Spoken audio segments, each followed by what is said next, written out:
وہ سلب کر لی گئی اور وہ اس پہ مہر لگا دی گئی، اور آج یہی نوبت ہے کہ پروگرام کوئی اپنی مرضی سے کر نہیں سکتا۔ ہاں ایک بات ضرور ہے کہ آپ یک طرفہ ٹریفک ضرور چلائیں، اس میں جو مرضی کریں آپ کو کوئی نہیں پوچھے گا، اعلیٰ عدلیہ کے ججوں کو گالیاں دیں آپ کو کوئی نہیں پوچھے گا، ان کو دھمکیاں دیں آپ کو کوئی نہیں پوچھے گا۔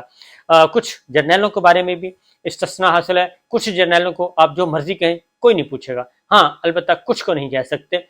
وہ کریں گے تو پھر سارے کا سارا ایک بہت ہی خوفناک قسم کا طوفان آئے گا۔ تو یہ ہر جگہ یہ سب کچھ کیا جا رہا ہے، لیکن یہ جب آگ لگے گی اور آگ لگی ہے تو وہ ہر گھر تک پہنچے گی اور پہنچ رہی ہے۔ تو یہی کچھ ہوا ہے۔ اب ہمارے قومی ذرائع ابلاغ جو ہیں وہ سب کے سب آرام سے بیٹھے ہیں اور بھیگی بلی بنے ہوئے ہیں اور آؤٹ آف دی باکس جا کے کوئی سوچنے کی بات کر رہے ہیں، لیکن ان کی جو آزادی ہے وہ سلب کر لی گئی ہے، وہ مانے یا نہ مانے اب دیکھتے ہیں کہ کیا ہوتا ہے۔ بہرحال اسی لیے آپ کو، کیونکہ میڈیا کا، جرنلسٹ کا، جرنلزم کا تو یہ کام ہی یہ ہے کہ وہ معاشرے میں حکومت کے جو اپوزیشن ہے اس کی آواز کو بلند کرے، بنیادی انسانی حقوق کے بارے میں آواز بلند کرے، عام شہریوں کے مسائل کے آواز بلند کرے، کہیں ظلم ہو رہا ہے تو اس کو اجاگر کرے۔ لیکن یہ ساری جو تازہ ترین صورتحال ہے اس میں ایسا کچھ نہیں ہے، اور باری باری کر کے تمام کے تمام لوگ تقسیم ہوئے اور تقسیم ہونے کے بعد اس نوبت تک پہنچ چکے ہیں۔ اور پھر پاکستان تحریک انصاف کے لوگوں کو اٹھایا جا رہا تھا تو پاکستان پیپلز پارٹی خاموش رہی اور باقی لوگ بھی خاموش رہے، انہوں نے کہا کہ یہ تو ہمارا مسئلہ تھوڑی ہے، یہ تو پی ٹی آئی کے لوگوں کو اٹھایا جا رہا ہے، وہ جانے اور ان کا جانے کام۔ اور پھر کل ایسا ہوا کہ ندیم افضل چند پاکستان پیپلز پارٹی کے رہنما، ان کے والد صاحب کو بھی اٹھا لیا گیا جن کی عمر ہے 80 سال، اور ندیم افضل چند آپ کو پتا ہے کہ پی آر بھی اچھی ہے، بنیادی طور پہ بندے بھی اچھے ہیں، وہ تھے عراق میں، وہاں سے انہوں نے ٹویٹ پہ کچھ احتجاج ریکارڈ کروایا، پھر ہم سب نے بھی کچھ آواز بلند کی، اور ابھی یہ چل رہا تھا کہ اسی دوران میاں اظہر صاحب، حماد اظہر صاحب کے بھائی لیکن ان کی اپنی پہچان ہے، میاں اظہر صاحب 82-84 سال ان کی عمر ہے، ان کو گرفتار کر لیا گیا، ان کو اٹھا لیا گیا۔ وہ حماد اظہر کے والد ہیں، اور حماد اظہر صاحب کی گرفتاری کے لیے اب تک ان کی بہنوں کے گھر میں بھی چھاپے مارے جا چکے ہیں، ہر جگہ سے کیا جا چکا ہے، ایک کریک ڈاؤن کرنے کی کوشش کی۔ میاں اظہر صاحب کو بھی پہلے دھمکی دی گئی تھی کہ حماد اظہر کو کہیں آ جائیں ورنہ ہم ان کی بہنوں کو اٹھا لیں گے، اور عثمان ڈار صاحب کو بھی کہا گیا تھا کہ آپ آ جائیں ورنہ خدا نخواستہ ان کی والدہ کے ساتھ کچھ کریں گے۔ یہ حرکتیں کی جاتی رہیں، اور اب میاں اظہر صاحب کو بھی کل اٹھا لیا گیا۔ تو جب احتجاج ہوا، شور مچا، تو مجھے تو اب یہ لگ رہا ہے واقعتاً یہ جو 14 جماعتی حکمراں اتحاد ہے واقعتاً ذہنی مریض ہیں اور نفسیاتی مریض ہیں، اس کے علاوہ ان کے پاس کچھ نہیں ہے، اور جوہری طاقت کا ملک اور جس کی آبادی 25 کروڑ آبادی ہے، ان کے حوالے کیا جانا میرا نہیں خیال کہ کسی بھی صورت درست ہے۔ ان کے حوالے جو یہ پاکستان کی زمامِ کار، ان کو اگر کوئی فیصلہ کرنا پڑ جائے، یہ تو اپنے ذہنی مسائل اور ذہنی طور پہ اس حد تک بیمار ثابت ہوئے ہیں کہ ان کے نزدیک تو کسی نہ ماں کی عزت ہے، نہ بہن کی عزت ہے، نہ بیٹی کی عزت ہے، نہ چادر چار دیواری کا خیال ہے، یہ سب کے سب پاگل ہو چکے ہیں میرا خیال ہے۔ تو اس لیے ورنہ 80 سال 82 سال 88 سال کے بزرگوں کو کون اٹھاتا ہے جی، اور کون کرتا ہے؟ جو پریشر ذرا تھوڑا سا بڑھا تو اس کے بعد بالآخر ندیم افضل چند صاحب کے والد کو رہا کر دیا گیا۔ اب پریشر یہ تھا کہ ندیم افضل چند کے والد کو رہا کرتے ہیں تو پھر میاں اظہر صاحب کو کیسے روک سکتے ہیں، لہٰذا ان کو بھی رہا کیا گیا۔ میاں اظہر صاحب کے بارے میں بتا دوں کہ یہ ملٹری اسٹیبلشمنٹ کے کتنے کلوز تھے۔ 2002 میں جو مسلم لیگ جیتی تھی اس کے یہ سربراہ تھے، اور انہوں نے وزیر اعظم بنایا تھا، لیکن ان کو ہار گئے یا ہروا دیا گیا، یہ الیکشن نہیں جیت سکے تھے، اور اس کے بعد پھر میر ظفر اللہ خان جمالی بنے تھے، اور میر ظفر اللہ خان جمالی صاحب کے بعد پھر چودھری شجاعت، اور چودھری شجاعت کے بعد شوکت عزیز صاحب نے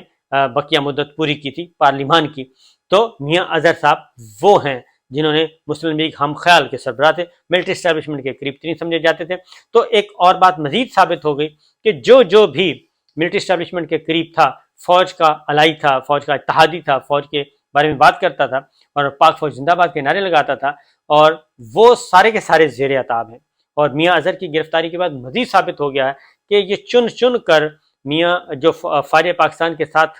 کھڑے رہے ہیں، ان کو چن کر گرفتار کیا جا رہا ہے، ان کو بے توقیر کیا جا رہا ہے، ان کو ذلیل کیا جا رہا ہے، ان کو رسوا کیا جا رہا ہے۔ یہ آرمی چیف جناب عاصم منیر صاحب اور chairman joint chief of staff committee جناب ساحر شمشاد مرزا صاحب، ایئر چیف جناب ظہیر احمد بابر صاحب، اور نیول چیف جناب امجد خان نیازی صاحب، ان سب کو بھی سوچنا چاہیے کہ یہ ہو کیا رہا ہے، آخر کیا افتاد آن پڑی ہے کہ ان لوگوں کے خلاف ایک کمپین، ایک لانچ کیا گیا آپریشن کلین اپ شروع ہوا ہے۔ تو بہرحال یہ سوچنے کی باتیں ہیں۔ اسی دوران عمران خان صاحب مخاطب ہوئے جی۔ عمران خان صاحب نے کہا ہے، ساری صورتحال کے بعد عمران خان صاحب نے قوم سے خطاب کیا اور انہوں نے کہا کہ وہ پیچھے نہیں ہٹیں گے، اور ان کو معلوم ہے کہ ان کو الیکشن سے باہر رکھنے کی کوشش کی جا رہی ہے، انہیں معلوم ہے ان کو گرفتار کیا جا رہا ہے، ان کو معلوم ہے کہ فوجی عدالتوں سے ان کو سزائیں دلوانے کی پوری کوشش کی جا رہی ہے، لیکن یہ جو بھی کرنا چاہیں کر لیں، لیکن میں پیچھے نہیں ہٹوں گا اور میں خون کے آخری قطرے تک لڑوں گا۔ میں جب تک زندہ ہوں نہ ہی کمپرومائز کروں گا اور لڑتا رہوں گا۔ انہوں نے پاکستان کی عوام سے بھی یہ کہا کہ جناب آپ بھی اس وقت اٹھیں اور اس مشکل وقت میں اپنے آپ کو قائم دائم رکھیں اور مزاحمت کریں، کیونکہ مزاحمت کریں گے تو بھی کوئی حل نکلے گا، ورنہ یہ لوگ جو ہیں اس وقت 14 جماعت حکمراں اتحاد یہ سب کچھ ملیا میٹ کر دے گا، کیونکہ یہ پہلا موقع ہے کہ پاکستان میں تجربہ کیا جا رہا ہے کہ مارشل لا لگائے بغیر مارشل لا لگا دیا جائے، اعلان بھی نہ کیا جائے اور مارشل لا بھی لگ جائے، اور مارشل لا کے بغیر آئین کو معطل کر دیا جائے، مارشل لا لگائے بغیر عدالتوں کو فارغ کر دیا جائے، مارشل لا لگائے بغیر جمہوریت کا بوریا بستر گول کر دیا جائے، مارشل لا کا اعلان کیے بغیر الیکشن ملتوی کر دیے جائیں۔ اس وقت یہ سب کچھ ہو رہا ہے اور یہ تجربہ کسی حد تک کامیاب بھی ہے اور بہت ہی خطرناک ہے، خوفناک ہے کہ جس ملک میں 14 جماعت کی حکمراں اتحاد ہو اور وہ آئین پاکستان کو تسلیم نہ کرے اور زور زبردستی ایک کام کرنے کی کوشش کرے، اس کے بعد پیچھے رہ کیا جاتا ہے۔ تو بہرحال جی عمران خان صاحب قائم ہے۔ انہوں نے ایک اور بات بھی کی، انہوں نے کہا کہ پہلی دفعہ انہوں نے بات کی، انہوں نے کہا کہ مجھے جب گرفتار کیا گیا یعنی اٹھایا گیا تو کھڑکیاں توڑی گئیں، شیشے توڑے گئے، دروازے توڑے گئے، مجھے سر پہ چوٹ ماری گئی، اور اس کے بعد میرا گریبان پکڑ کے مجھے اٹھا کے زبردستی لے کے جا رہے ہیں اور اس کی فوٹیج بن رہی ہے، اور وہ کون لوگ تھے ساری دنیا دیکھ رہی تھی کہ وہ پولیس نہیں تھی۔ تو انہوں نے کہا کہ دانستہ اشتعال دلانے کی کوشش کی گئی، لوگوں کو دانستہ اشتعال دلانے کی کوشش کی گئی، اور اس کے بعد جیسے ہی انہوں نے کہا میں گاڑی میں بیٹھا، میرے ساتھ ایسا رویہ تھا، سر سر سر کہہ کے گفتگو کر رہے تھے سارے کے سارے، اور سارے نارمل بیٹھے تھے، اور نیب میں گیا وہاں بھی پروٹوکول، پولیس لائن میں گیا وہاں پہ بھی، اور بڑے بہترین طریقے سے رکھا گیا۔ اور اس کا مطلب یہ ہے کہ جان بوجھ کے یہ اشتعال دیا گیا کہ مجھے اس طریقے سے اٹھایا جائے گا اور اس کی فوٹیج چلے گی، اور فوٹیج چلے گی تو پھر ایک ہنگامہ کھڑا ہوگا، اور اس کی بنیاد پہ انہوں نے کہا کہ یہ سب کچھ کیا جا رہا ہے۔ اور ڈاکٹر یاسمین